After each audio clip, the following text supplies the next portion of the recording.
Imagine a $100 bill. To the untrained eye, it's just a slip of paper, but to the world, it is the ultimate tether to reality. Take a moment to visualize it, the crisp, unmistakable texture that comes from a secret blend of cotton and linen, the distinct metallic scent of the ink freshly pressed, and the austere, almost judging gaze of Benjamin Franklin staring back at you. For decades, this small rectangle of green ink has functioned as the most ubiquitous tool of power on the planet. It is more than currency. It's a universal language. In the darkest corners of the globe, it could buy absolute loyalty, silence the most vocal dissidents, and provide the foundation upon which entire empires were either built or bought. It was the one thing that both the saint and the sinner agreed had value. But as the Cold War reached its simmering peak, a shadow fell over this global trust. In a gray, nondescript building on the outskirts of Moscow, a facility so secret it didn't appear on any map and had no official name, a different kind of sound began to echo through the halls. It wasn't the sound of marching boots or the roar of rocket engines. It was the rhythmic, industrial thrum of a high-precision printing press. This machine wasn't designed to produce propaganda or party manifestos. It was being calibrated to turn the American banknote into a weapon of mass destruction. The Soviet leadership had reached a chilling realization. The United States' greatest strength wasn't its nuclear arsenal, but the faith the world placed in its currency. If you couldn't defeat the capitalist West on the battlefield without triggering a global apocalypse, perhaps you could simply break it from the inside. The plan was as elegant as it was terrifying. Print your own supply of freedom, flood the market, and watch the very fabric of the Western economy unravel. If you've ever been fascinated by how money and power move the invisible gears of our world, you are in the right place. This isn't just a story about counterfeit bills, it's an investigation into the fragility of trust and the lengths a superpower will go to survive. Welcome to a journey through the hidden vaults of the KGB, where the greatest heist in human history didn't involve breaking into a bank, but attempting to replace the bank's entire reality. For the architects of the Politburo and the masterminds within the KGB, the idea of counterfeiting the US dollar was never viewed as a mere financial crime. It was an existential necessity disguised as a masterstroke of asymmetrical warfare. The Soviet leadership had arrived at a painful, fundamental truth. If you cannot defeat capitalism on a traditional battlefield without triggering a global nuclear apocalypse, you must strike it where it is most vulnerable, at its psychological foundation. The plan was elegant in its premise, but devastating in its potential. Break the system from within by printing your own supply of freedom. This is not a story of Hollywood spies with silenced pistols and high-speed chases through the rain-slicked streets of West Berlin. This is a story of men in white lab coats, chemists obsessed with pigment molecular structures, metal engravers with nerves of steel, and economists who attempted to commit the largest heist in human history. Our journey into the heart of this conspiracy begins with a humiliating realization for the Kremlin in the late 1970s. While state propaganda screamed about the superiority of the socialist model, the reality in international markets told a vastly different story. The Soviet ruble, the currency that was supposed to represent the strength of the global proletariat, was little more than colorful scrap paper once you stepped across the borders of the Eastern Bloc. It had no purchasing power, no international trust, and above all, no value to the rest of the world. As we have established, the USSR was a titan of brutal contrasts. It was a nation that could project the terrifying power of its intercontinental ballistic missiles to any coordinate on Earth and place heroes in the silent vacuum of the cosmos, yet it failed miserably to keep a quart of milk cold in an average kitchen. To sustain this facade of a functional superpower, the regime desperately needed what economists call hard currency. They needed the American dollar to buy the technology they couldn't invent, the wheat they couldn't harvest in sufficient quantities, and to fund the vast, expensive network of global espionage and subversion that maintained the balance of terror.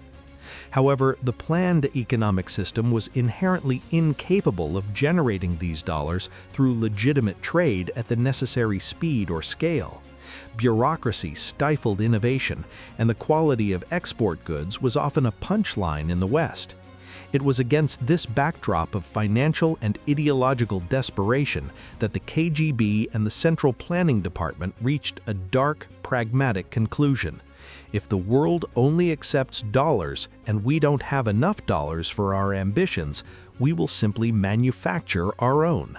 The requirement was absolute. They had to be so perfect, so indistinguishable from reality, that not even the clinical gaze of the Federal Reserve would be able to spot the deception. The goal was not just to have money, it was to possess the power to fabricate economic reality itself. To understand why the Soviet Union would risk a global scandal by becoming the world's most sophisticated counterfeiter, one must understand the crushing weight of the dollar gap. In the grand theater of the Cold War, the Soviets were experts at the macro, the big visible displays of strength. They had the largest tank divisions, the most intimidating parades in Red Square, and a space program that made the world hold its breath. But beneath the steel and the titanium, the Soviet machine was running on empty. The ruble was a domestic fiction. It worked inside the USSR only because the state forced it to.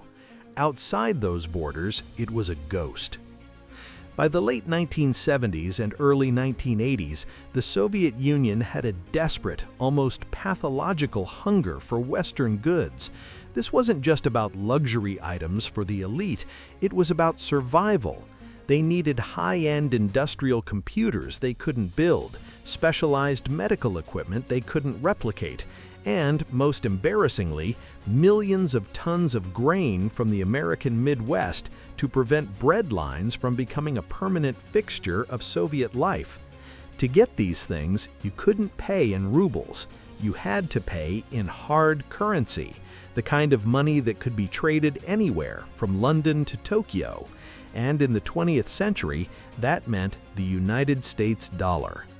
The Soviet legitimate methods for acquiring dollars were failing. Their primary exports were raw materials, mostly oil and gas, and when global oil prices fluctuated, the Soviet treasury felt the tremors like an earthquake. Their manufactured goods, like the infamous Saratov refrigerators or the boxy Lada cars, were rarely competitive in the West. This created a strategic nightmare for the KGB. They were tasked with maintaining a global empire, supporting revolutionary movements in Africa, funding communist parties in Europe, and paying deep-cover illegal spies in the heart of Washington. But their pockets were filled with currency that no one wanted.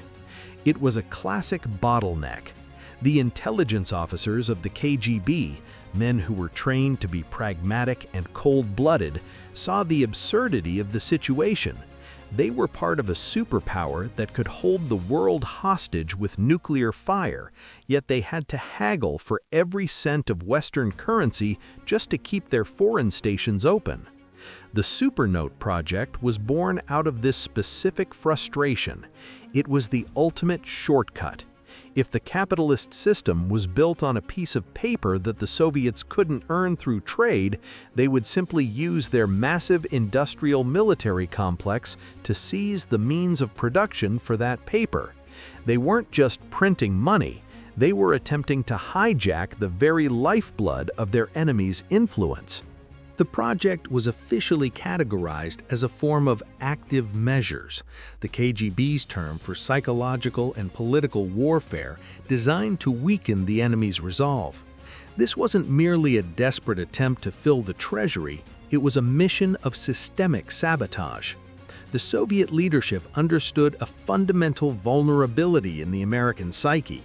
The dollar wasn't just currency, it was a symbol of global stability. If that symbol could be tainted, the entire structure of Western dominance might start to buckle. The Soviets called their high-fidelity forgeries supernotes because they transcended the category of counterfeit. They were, for all intents and purposes, a parallel currency. Imagine the sheer scale of the chaos Moscow envisioned. If the KGB could successfully inject billions of high-quality forged dollars into the global banking system, they wouldn't just be stealing purchasing power, they would be triggering a virus of doubt. If a bank in Zurich couldn't tell a Moscow-made hundred from a Washington-made one, they would stop accepting all hundreds. Trust, the invisible glue of the global economy, would begin to dissolve. Interest rates would spike, international trade would seize up, and the American public would lose faith in the very institution of the Federal Reserve. To the strategists in the Kremlin, this was the economic equivalent of a first-strike nuclear capability, a way to decapitate the enemy's financial command and control without firing a single bullet. The Soviets were playing a high-stakes game of realpolitik. They knew that the value of the dollar was based on the full faith and credit of the United States government. By creating a perfect replica, they were essentially challenging the idea that the US government had a monopoly on its own credit. It was a move designed to prove that the capitalist miracle was a fragile illusion that could be replicated in a government lab in the East. They wanted to turn the United States' greatest asset into its greatest liability. If the dollar became untrustworthy, the American empire would effectively be bankrupt, unable to fund its military or its cultural influence abroad. Inside the secret printing facilities, the pressure was immense. This wasn't a standard criminal operation where good enough would suffice to trick a tired liquor store clerk. These nodes were destined for the highest levels of international finance. They had to be able to sit in a vault in the Cayman Islands or pass through the high-speed counting machines of the Deutsche Bundesbank without raising a single red flag. For the Soviet engravers and chemists, this was the ultimate test of their craftsmanship. They were being asked to create a lie so profound that it became the truth. Every stroke of the engraver's tool and every drop of ink was a calculated act of war against the very concept of American value.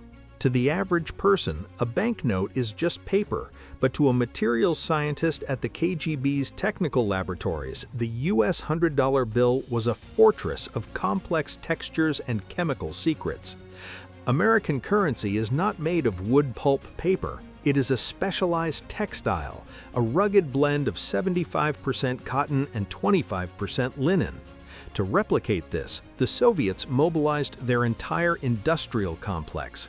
Chemists analyzed the microscopic structure of the fibers to mimic the specific rattle and feel that was instantly recognizable to bank tellers, eventually sourcing specific types of flax and cotton to achieve that unique, non-reflective finish. The next hurdle was the security fibers. Since 1928, U.S. currency had featured tiny red and blue silk fibers embedded randomly throughout the paper.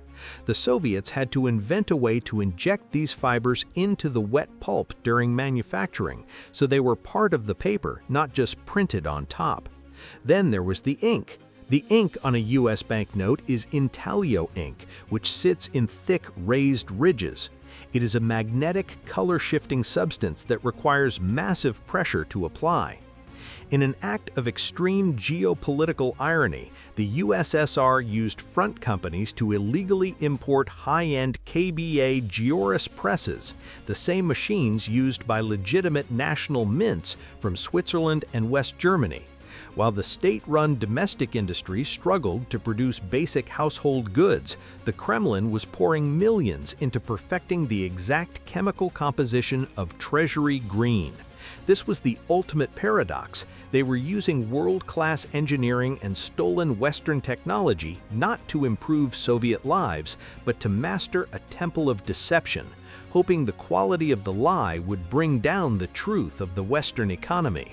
For years, the Soviet supernote project operated in the total silence of the shadows, but in the world of high finance, a perfect lie eventually leaves a trail. By the mid-1980s, an uneasy ripple began to move through the halls of the U.S. Secret Service and the Treasury Department. It started with whispered reports from bank tellers in Zurich, Hong Kong, and Beirut. These weren't your typical back-alley counterfeits.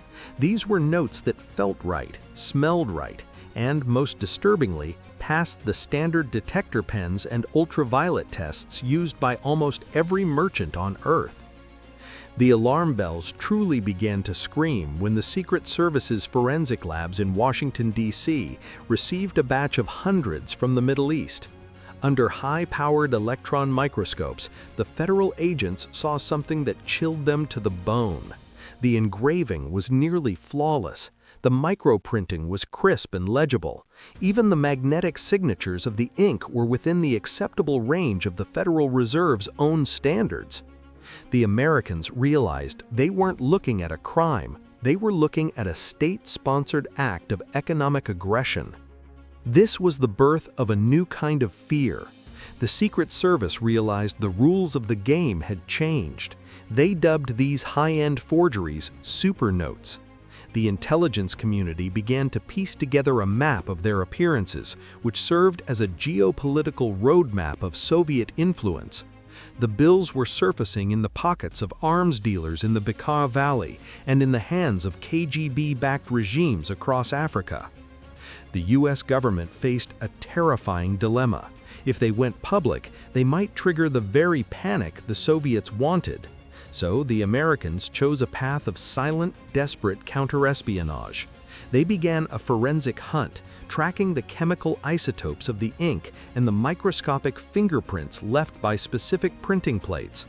The battle had shifted from the macro to the micro, a war fought over the thickness of a line in Benjamin Franklin's hair.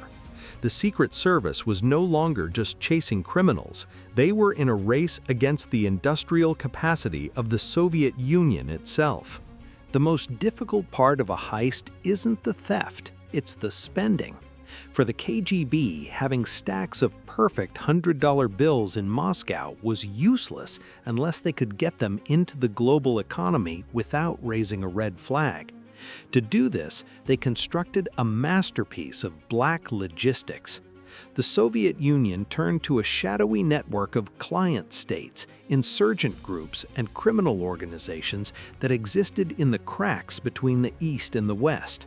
This was the financial laundromat, and its primary goal was plausible deniability.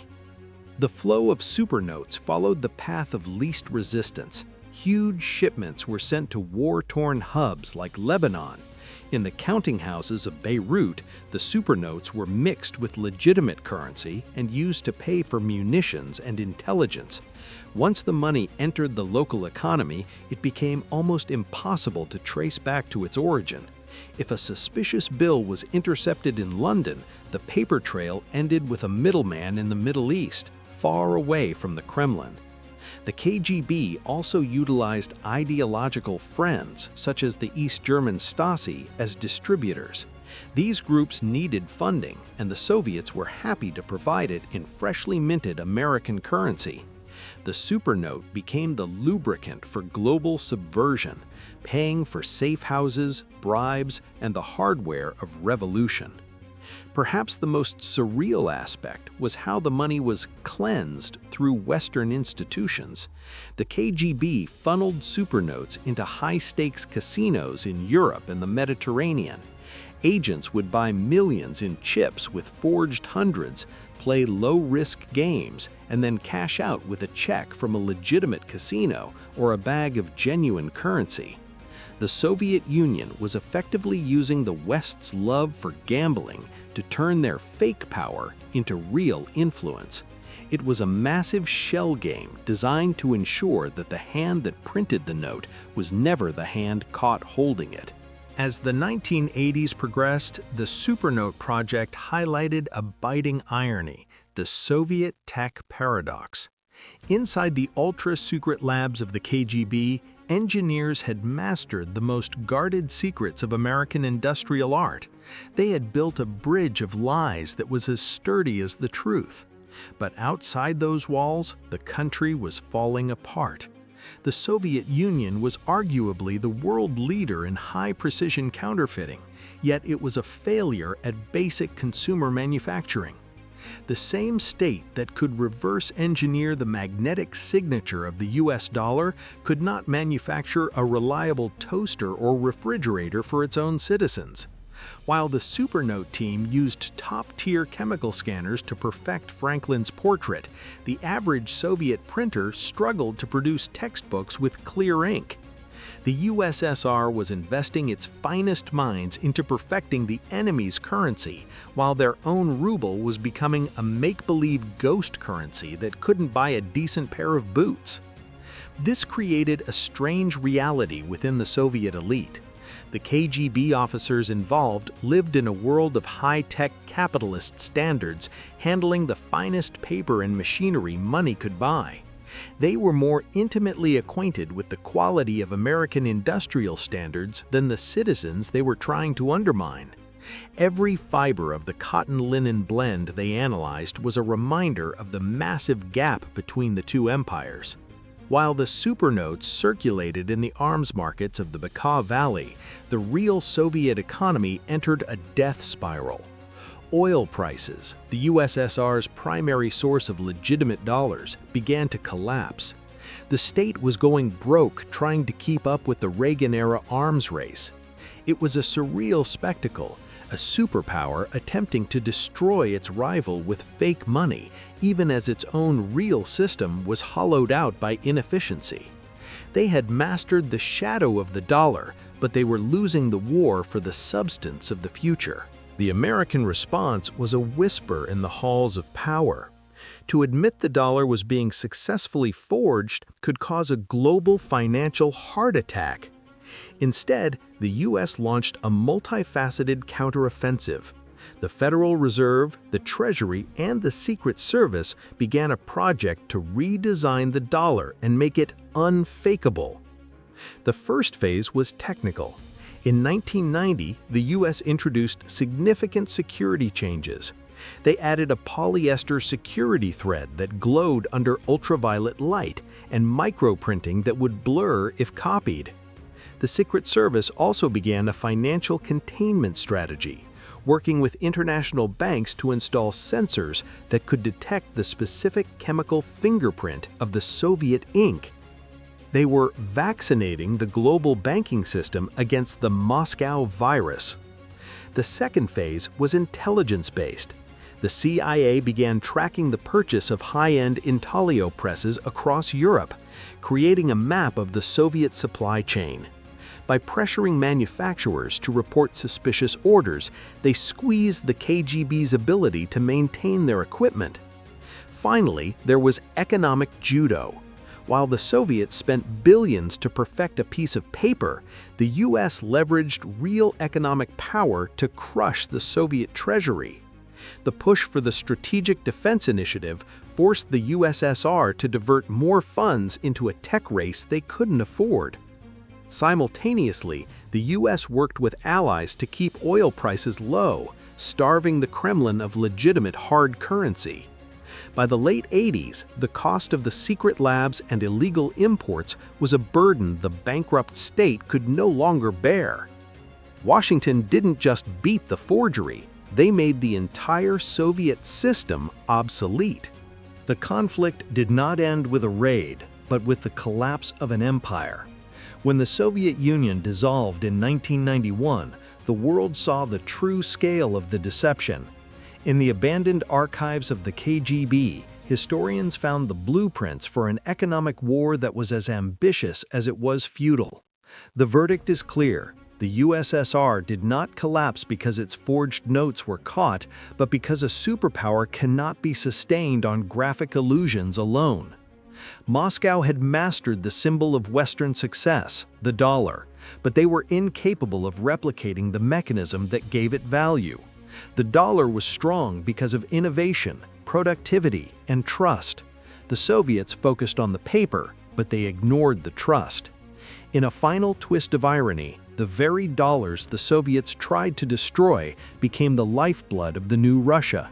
In the hyperinflation of the 1990s, the Russian people turned to the only thing they could trust, the American $100 bill. Today, we live in a world of digital ledgers and cyber warfare. The battle has moved from the printing press to the server room. But the lesson of the war of the dollar bills remains relevant. Trust is the only currency that matters. You can build missiles and print perfect forgeries, but the economy that wins is the one that provides a tangible life for its people. The Cold War was won by the side that could keep the milk cold and the shelves full. Thank you for joining us on this investigation into the shadows of the Cold War.